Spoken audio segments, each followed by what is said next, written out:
The Los Angeles Lakers, they finally got their center in Deandre Ayton. But before we get into that, make sure you guys like and subscribe. Um, Make sure you comment below what you think about this trade and other things in the offseason so far. Um,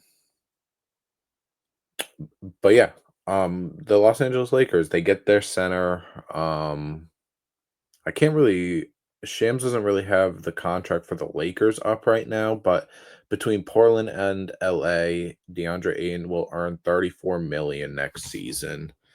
I wonder if that's just take that number and take it away from the Portland contract, and that'll give us our answer. We can, I guess, look at that. But no, he would be making 35 million if he was still in Portland next year, so that's not right. But DeAndre Ayton is a good basketball player. He is. He had sure Portland people weren't really keeping an eye on him as much as he was in Phoenix. He was better in Phoenix for sure. Excuse me, sorry. And then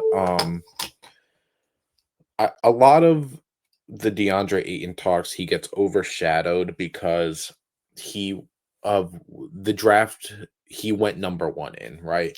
You look at the draft, he went number 1 in 2018. Um Oh, look at that. Speak of the devil. Ayton will sign a 2-year deal with the Lakers, and it has a player option. It still doesn't really give us the numbers.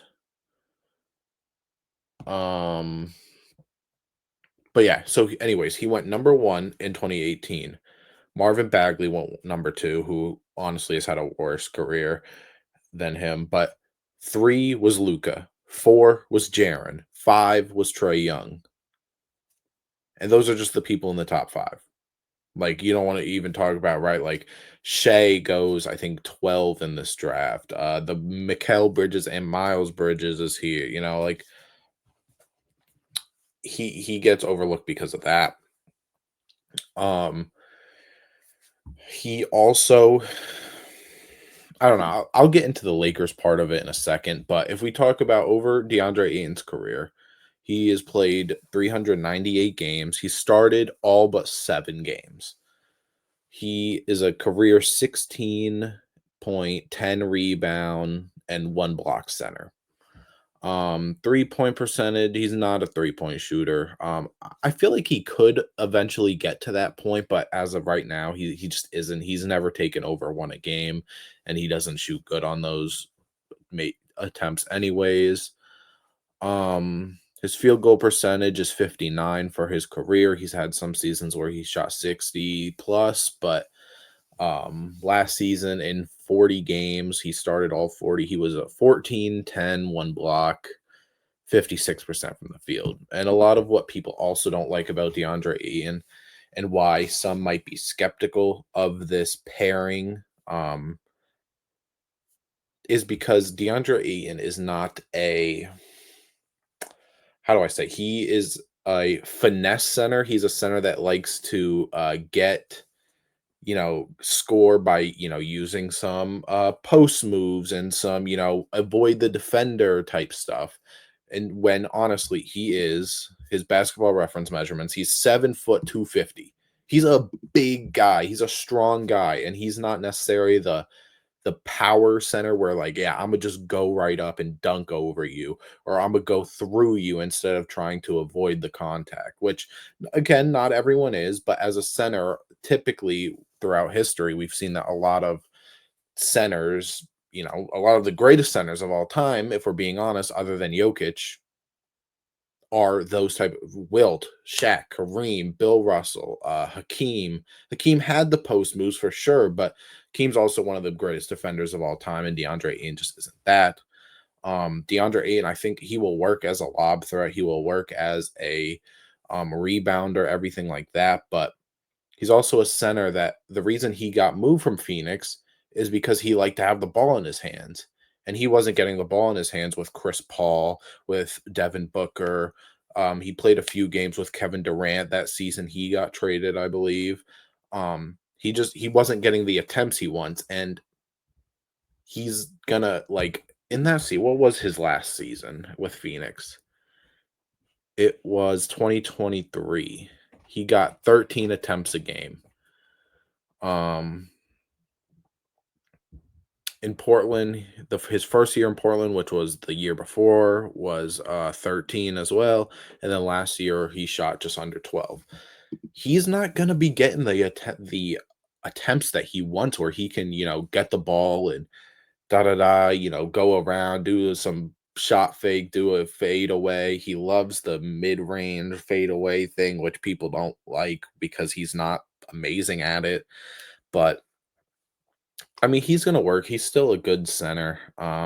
Is he the type where you want to just be straight like lob threat, straight, defense over everything, your typical big man?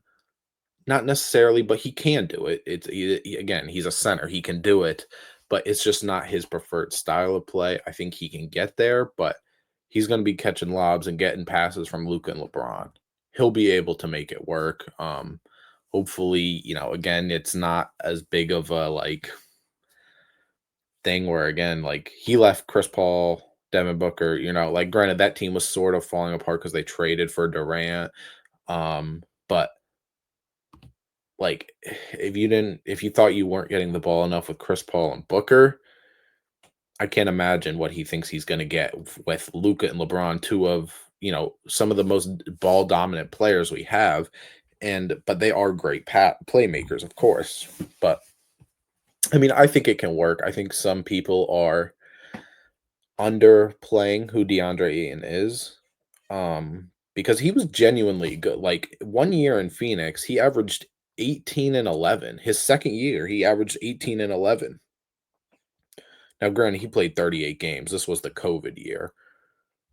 But like the year they made it to the finals, he was 14 and 10.